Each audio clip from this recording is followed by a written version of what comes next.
That's why in Africa, people don't want many kings. The kings and sangomas as those who would intervene. Yeah, between totally between democracy, isn't it?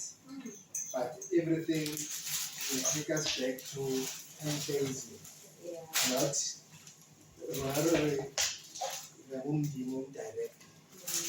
Whatever the laws must go through the intermediaries, which are so you can remove ancestral worship, this whole thing collapses. So I have that pushing.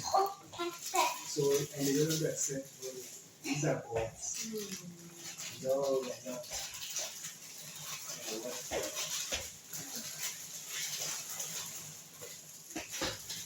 The thing is because I'm faith, Yeah. and that's what I like that in Yeah. And this is the answer I gave those people. Handstand.